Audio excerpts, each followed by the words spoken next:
Due to popular request, we're going to tell you more about ourselves.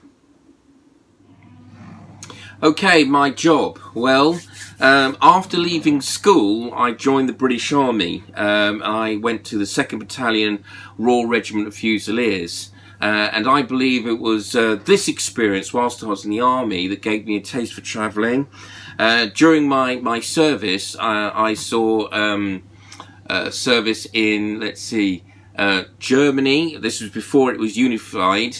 The Falkland Islands, Cyprus, Kenya, Norway, and just about most places in England, you know, where there's a firing site, obviously. After that, I came out of the army and my next civvy job was in computers. Please remember, back in the 80s, the computers weren't anything like they are today. I actually remember the very first IBM PC, the IBM PC-1. Okay, these were the days of the old floppy disk, 5¼ inch and 3½ inch, which came a bit later. So I didn't work on PCs. My job was with IBM AS400s, if anybody out there knows what one of those machines is, which is still in operation today. However, after 17 years in IT, I became more and more disillusioned with what I was doing and stupid company politics and all that sort of thing. So I decided that I wanted to be my own boss and be self-employed. So I retrained as a driving instructor, and I've been doing that since 2006. Anyhow, it's a very rewarding job. I love helping people pass their driving tests, and sometimes when they pass, they're so grateful that I get bottles of wine or gifts, or all sorts of things. But I never got, and it's true, and I never got any thanks as a computer analyst when I fixed people's computers or made their jobs work faster or anything like that. So it's much more rewarding. That's really all I can say about my job. Hi, I'm Monica, the first mate of Kochanie. I am a school teacher specializing in supporting children with specific learning difficulties.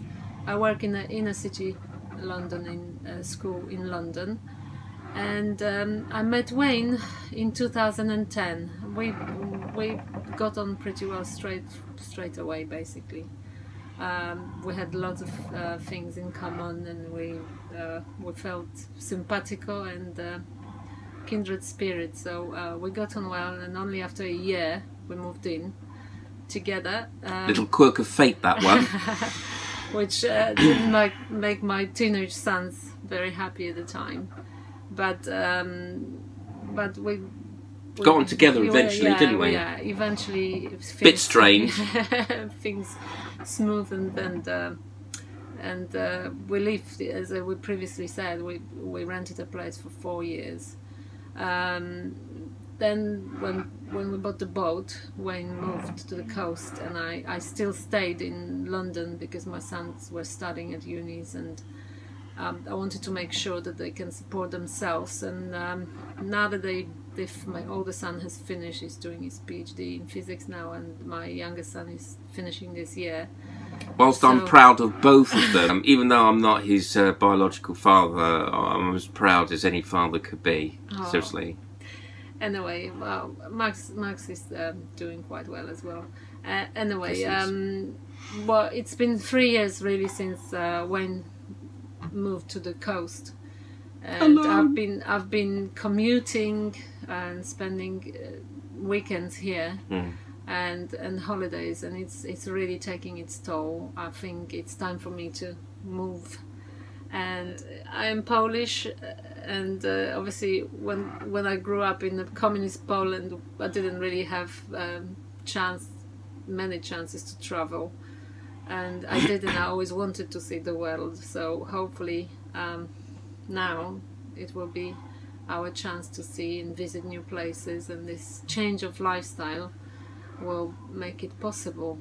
So Wayne and I rented a house for 4 years, basically paying somebody else's mortgage, and increasingly we were getting unhappy about it, and we really wanted to change the situation, although we knew we couldn't get a mortgage ourselves. So I read an inspirational story in the newspaper one day about an enterprising young student who decided to buy a boat and live on that as student accommodation. He saved an awful lot of money, and we thought we could do something similar.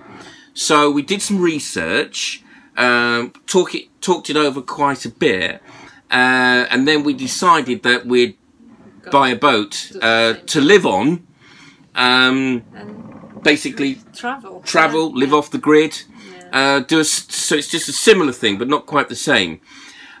We didn't have any money, not really, not after paying somebody else's mortgage, so we borrowed from friends, we borrowed a little bit of money from some family, took some credit, took a lot of credit, we maxed out all of our cards, and we found a cheap boat, this one, Kochanie, which needed extensive work, as you know from some of our other videos, and here we are. Here we are.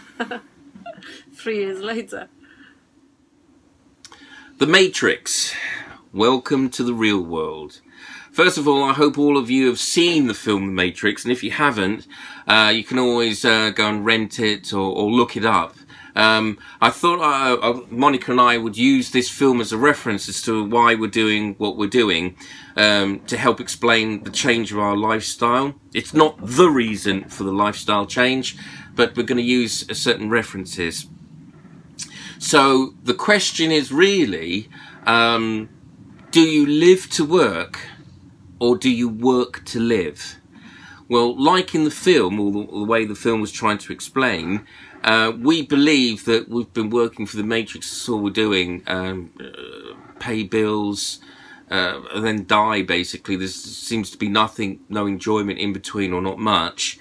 So we feel as though we've been manipulated by the system in that way. Many of you may not know this, but when we started work, you know, your pension age was around sort of 50 and 60 years old. Now it's 60 and 70 years old. So they've moved the goalposts, and now it's going to take us an extra 10 years before we can claim any state benefits. Thing is, I believe, it's just my personal thing, that for some of us, we might not live long enough to collect it. We just won't.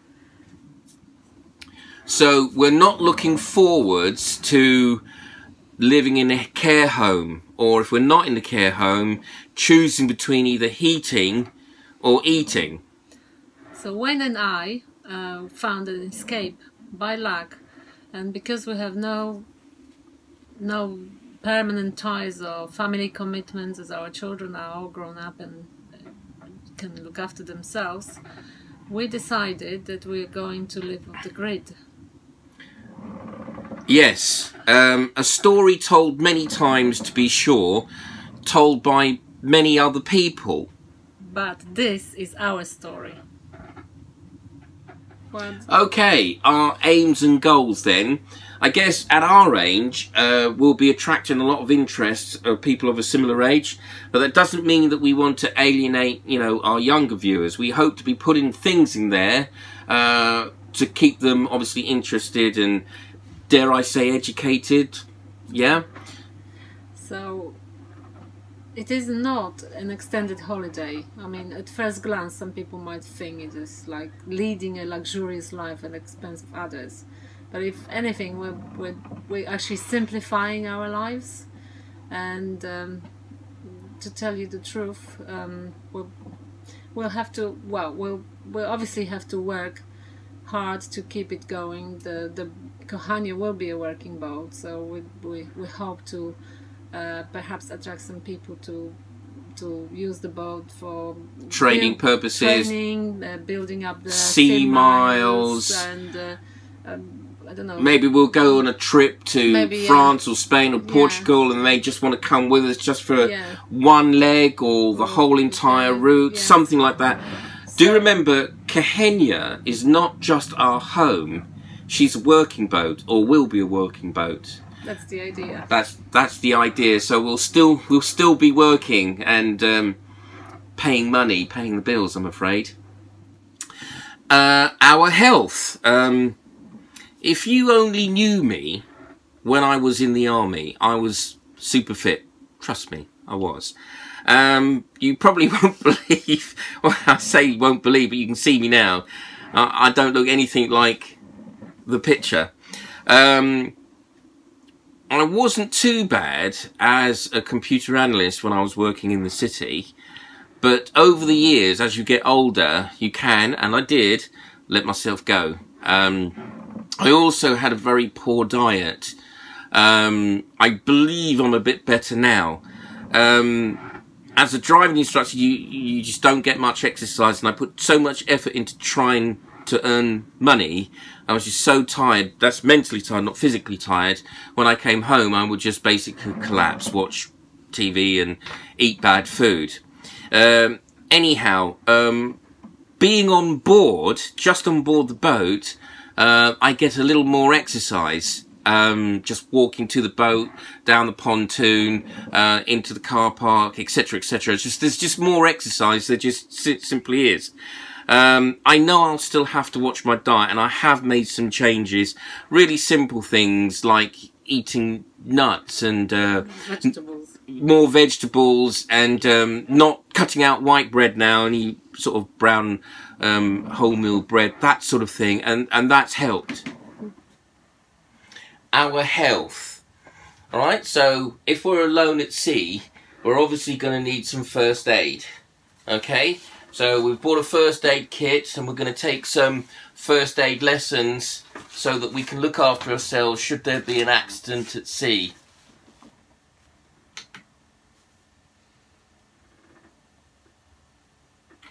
So we have various bits of equipment. This one is just a blood pressure monitor. So we're going to do a little bit of monitoring of our health whilst we do our sailing in general, and especially the passages, just to see how our performance is going to be compared to what we were living like on the land. And now Nurse Monica is going to check my heart. Yes, you still have a heart. Excellent. Okay, our boat. Deciding which boat to buy with so many on the market was a bit daunting. However, our decision was really, really easy. Money. Buy what you can afford. So we did a bit of research, and we decided the Bavaria line was kind of our price range. Yeah, so we went for a 44-foot boat, and we got one that was 2003, so she's a 2003 Bavaria 44. We managed to find one in London, of all places. We had been abroad to Italy to view a boat, but we lost that one. It was such a good buy, somebody snapped it up straight away. But in London, the Kochanie, she completely neglected for about 3-4 years. Yes. So she was very cheap to buy. Well, we haggled a lot, and yes. we managed to get a good deal. Yeah. Yeah. You were a good negotiator. Yeah. We already know how to sail. However, we still plan to get some professional lessons from a yacht master. We've had some already. And what we plan to do is sail the boat just a short distance, very short passages, and then just make them longer and longer and longer until eventually we feel confident that we can handle the boat on our own, you know, for the longer passages. We plan to just sail the Mediterranean to start off with, and then once we get a bit confident doing that, we'll do maybe the Caribbean, and then obviously once we've sailed that far, then we'll try and go around the world. So we're going to take it in stages. We're not going to do it all in one go. And that's basically how we plan to live the rest of our lives, to be honest.